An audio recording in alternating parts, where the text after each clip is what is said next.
Não, pô, fazer comida. Olha só. Isso aqui. Só o Eliel que pega. Grande, Eliel? É grande. Gatou? Gatou. Mas vai sair. Tá vendo na hora que o meu tava puxando, que ele engata? Filho de mamãe. Ele foi pra dentro do mato? Puxa assim não, pô. Ele tá lá dentro do mato, bicho. Acho que vai ter que saltar o barco. Eita, caramba. Ô, bicho, Calma, não. Eduardo, Que número de calma. peixe é esse? Calma, Eduardo. Tô agoniado já com esse peixe. Calma, que ele é profissa. Ele, ó. Soltou ou não soltou? Não assiste os vídeos do Fábio, não, é? Tem do Fábio Fregona? É? De vez em quando eu assisto. O negócio é só ter calma, Eduardo, que ele sai.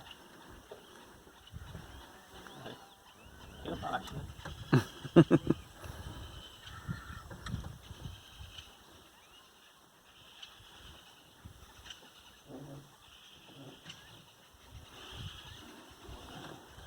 Toma. Cara, velho. Que voo, hein, velho? Pedro, foi chique esse voo, hein? E aí, Eliel? Vai ter que ir lá buscar?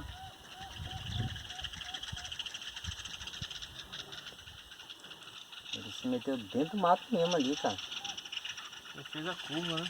Fez a curva, pô. Eu acho que vai ter que ir lá buscar ele. Rapaz.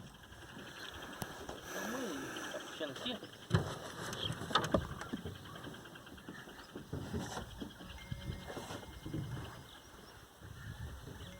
Eita. Eita.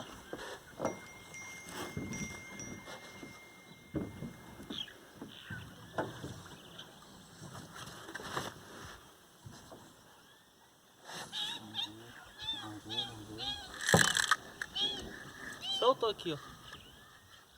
E o peixe? Peixe não, peixe não. Eu acho que ele ainda tá lá ainda. Tá? Tem que ir lá perto mesmo, tem Tá. boca não. Ele tá dando supapo agora. Vamos lá, Eduardo. Solta ali.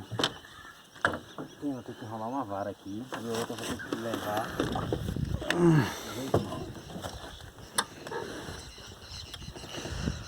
Esse é grande, hein, Léo? Só dá ali, ó, na cabeça, mano. Vamos lá. Ah, você mentiu? Tem que enrolar a minha também, né, papai?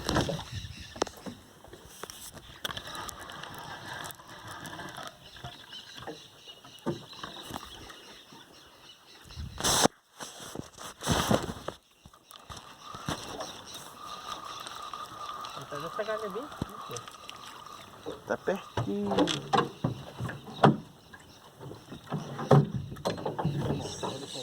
Tá espertinho, não, calma.